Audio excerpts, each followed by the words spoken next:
Here we are going to see another important topic.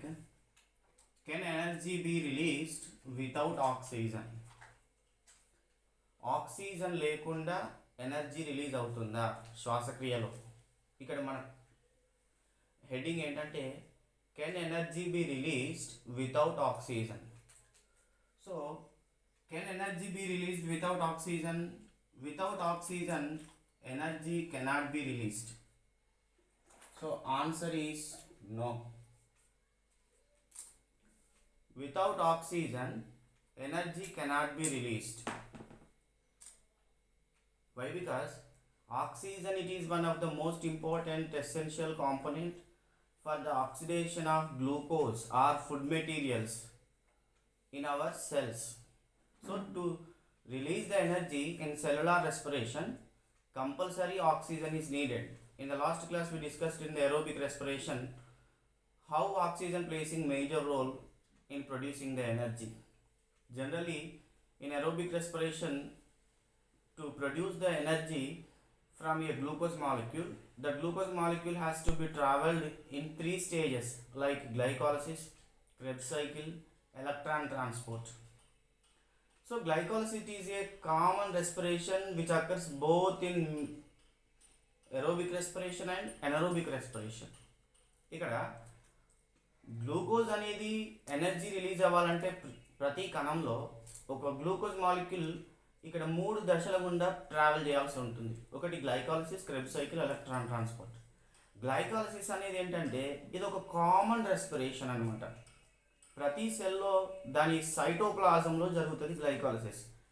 ఏం జరుగుతుంది? Glycolysis glucose converted into 2 moles of pyruvic acids. This pyruvic acid will enter into the mitochondria matrix. Then after mitochondria matrix లో enter అయిన తర్వాత అక్కడ citric acid ఏర్పడుతుంది. ఆ తర్వాత next citric యాసిడ్లో నుండి ఏటీపీ, ఎన్ఏడిపిహెచ్, ఎఫ్ఏడిహెచ్ ఏర్పడుతుంది. అవి ఆక్సిజన్తో కలిసి ఎలక్ట్రాన్ ట్రాన్స్పోర్ట్లో ఎనర్జీ ప్రొడ్యూస్ అవుతుంది. ఈ విధంగా గ్లూకోజ్ అనేది ఆక్సిజన్ దొరికినప్పుడు కంప్లీట్గా ఎనర్జీ రిలీజ్ అవుతుంది. కానీ if there is no oxygen, ఇక్కడ మన హెడింగ్ ఏంటంటే ఈరోజుది can energy be released without oxygen అన్నాడు. Can energy be released without oxygen? No. అయితే ఇక్కడ కూడా కామన్గా జరిగే ప్రాసెస్ ఒకటి ఉంది. ఏంటి? గ్లూకోజ్ అనేది పైరువిక్ యాసిడ్స్గా మారుతుంది.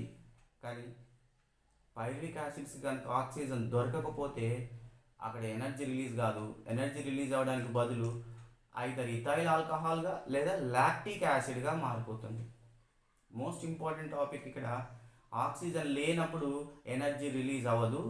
దానికి బదులుగా మన కండర కణాల్లో అయితే, ఒకవేళ మనం కనుక తీసుకుంటే మన కండర కణాల్లో అయితే లాక్టిక్ యాసిడ్ అనేది ఫార్మేషన్ అవుతుంది. సపోజ్ ఎగ్జాంపుల్, ఒక వ్యక్తి ఒక 100 మీటర్ల పరుగు పందెంలో పాల్గొంటున్నాడు. ఈ 100 మీటర్స్ పరుగు పందెంలో పాల్గొంటున్నప్పుడు ఆ వ్యక్తి యొక్క శ్వాసక్రియ అనేది, అంటే నార్మల్గా నిలబడి ఉన్నప్పుడు మనం ఎంత ఈజీగా రెస్పిరేషన్ చేయగలుగుతామో, ఒక స్ట్రైనస్ ఎక్సర్సైజ్ చేసినప్పుడు కానీ, ఒక రన్నింగ్ రేస్లో పార్టిసిపేషన్ చేసినప్పుడు కానీ అంత కరెక్ట్గా, అంత ఈజీగా రెస్పిరేషన్ చేయలేము. అప్పుడు ఆక్సిజన్ అవైలబిలిటీ అనేది తగ్గిపోతుంది మన బాడీలో. ఆక్సిజన్ హిమోగ్లోబిన్తో బైండ్ అయ్యే కెపాసిటీ తగ్గిపోతుంది. కావున ఆక్సిజన్ బాడీ లోపలికి, టిష్యూ లోపలికి, సెల్స్లోకి ట్రాన్స్పోర్ట్ అయ్యే కెపాసిటీ, కాన్సన్ట్రేషన్ ఆఫ్ ఆక్సిజన్ అనేది రెడ్యూస్ అయిపోతుంది.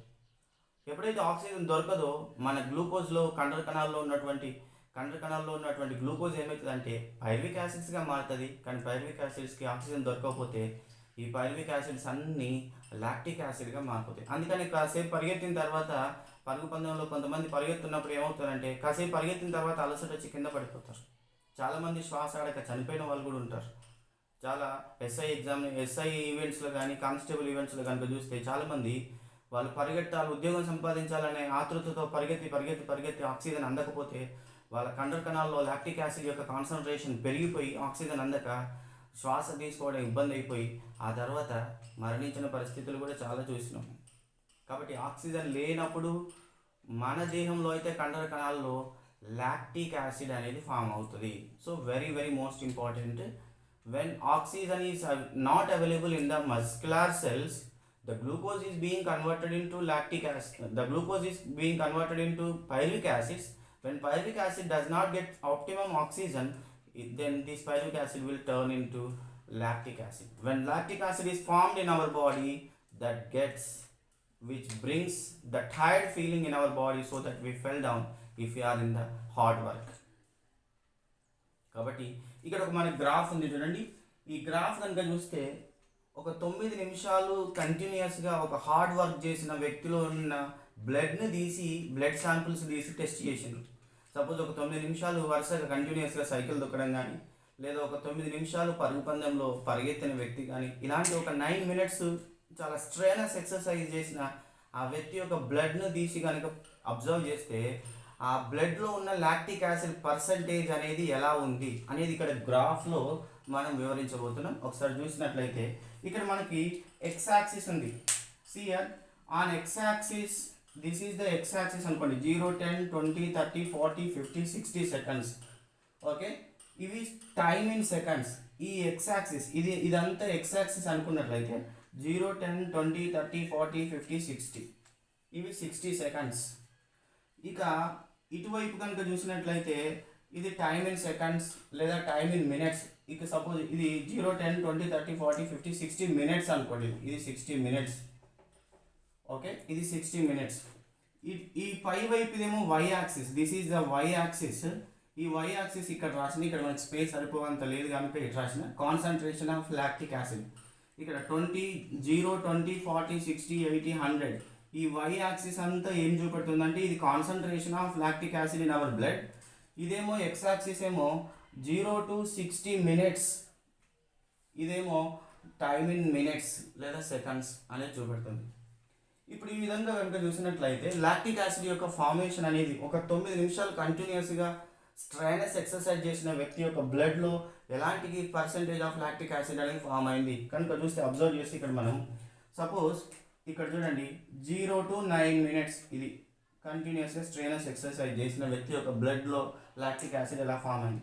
ఇప్పుడు suppose example, what was the initial reading of concentration of lactic acid. ఇక్కడ దీని మీద మనకు క్వశ్చన్స్ అడుగుతారు. ఒకవేళ 10th class ఎగ్జామ్లో కనుక ఇలాంటి గ్రాఫ్ ఒకటి ఇచ్చి 4 marks కనుక అడిగింది అనుకో, దీని మీద కొన్ని క్వశ్చన్స్ని ఫ్రేమ్ చేస్తాడు. ఎలాంటి క్వశ్చన్ ఫ్రేమ్ చేస్తాడో ఇక్కడ మనం బోర్డు మీద రాసినాం. Okay, that has discuss this. Suppose ఈ గ్రాఫ్ ఆధారంగా ఒక 4 to 5 క్వశ్చన్స్ని ఫ్రేమ్ చేయవచ్చు. రైట్, ఫస్ట్ క్వశ్చన్ కనుక చూస్తే what was the initial reading of concentration of lactic acid. Initial reading of concentration of lactic acid అంటే on x axis minutes, y axis concentration of lactic acid. So x axis పైన ఇక్కడ initial reading of concentration of lactic acid ఎంత, 20 milligrams per centimeter cube. So ఇక్కడ answer is 20 milligrams per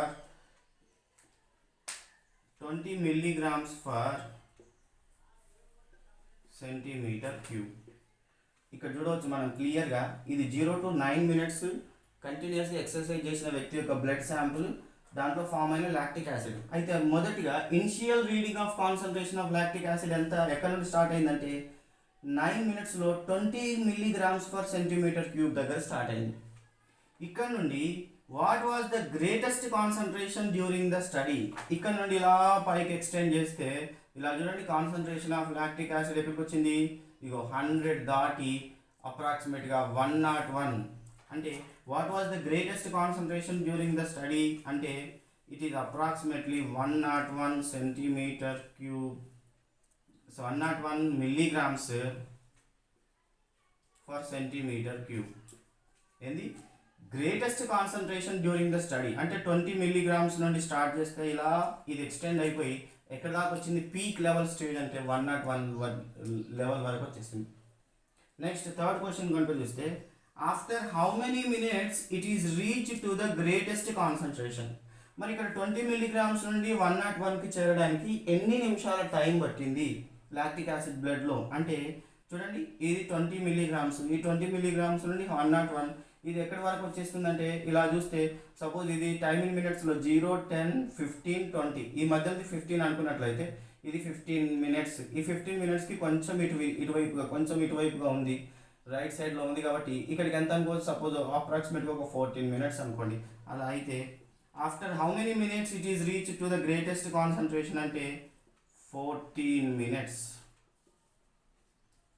14 minutes time పట్టింది. అంటే 20 milligrams నుండి 101 milligrams per centimetre cube చేరడానికి ఎన్ని నిమిషాలు టైం పట్టిందంటే ఇది హైయెస్ట్ పీక్ లెవెల్. ఇంకా ఈ హైయెస్ట్ పీక్ లెవెల్కి వెళ్ళిపోయింది లాక్టిక్ యాసిడ్ మన బ్లడ్లో. ఇక ఇక్కడి వరకు వచ్చిన తర్వాత, ఈ హైయెస్ట్ పీక్ లెవెల్కి వచ్చిన తర్వాత ఇంకా మనం ఒక అడుగు కూడా అడుగు తీసి అడుగు వేయలేము. ఇంకా పరుగు పందెంలో రన్నింగ్ చేయలేము, వెంటనే కింద పడిపోతాం, మన శ్వాస ఆగిపోతుంది. కాబట్టి హైయెస్ట్ పీక్ లెవెల్ ఎంతవరకు 14 minutesలో ఇక్కడ వరకు చేరుతుంది. ఇక next coming to the another question, if the trend between the CD continue at the same rate, how long might it take for the original lactic acid level to be reached. ఇక్కడ చూడండి, ఈ highest level ఇక్కడ దాకా వచ్చింది కదా, మళ్ళీ ఇక్కడ నుంచి కిందికి వచ్చేస్తుంది చూడండి. ఇది హైయెస్ట్ పీక్ లెవెల్, మళ్ళీ కిందికి మళ్ళీ డౌన్ అయిపోతుంది లాక్టిక్ యాసిడ్ యొక్క పర్సెంటేజ్. ఎప్పుడైతే కింద పడిపోతామో అప్పుడు మనం మళ్ళీ నెమ్మదిగా శ్వాస తీసుకోవడం ప్రారంభిస్తుంటాం. అంటే ఆక్సిజన్ బాడీ లోపలికి ఎంటర్ అవుతుంది. ఈ ఆక్సిజన్ బాడీ లోపలికి ఎంటర్ అయ్యి మళ్ళీ ఈ లాక్టిక్ యాసిడ్ అంతా మళ్ళీ గ్లైకోజన్గా మార్చి లివర్లో స్టోర్ చేస్తుంది. ఈ విధంగా మళ్ళీ ఎక్కడైతే 20 milligrams ఏర్పడిందో అక్కడికి మళ్ళీ తిరిగి చేరడానికి, అంటే సపోజ్ ఎగ్జాంపుల్ ఇది B, ఇది హైయెస్ట్ పీక్ లెవెల్, ఇది C, ఇది D. ఈ CDలను కనుక ఇలాగూ కలుపుకుంటూ కనుక వస్తే, క్వశ్చన్ చూడండి, ఇక్కడ CDలను కనుక ఇలాగూ కలుపుకుంటూ కనుక వస్తే ఈ ఇనిషియల్ స్టేజ్కి ఎన్ని నిమిషాల వరకు వస్తుంది అని అడుగుతున్నాడు.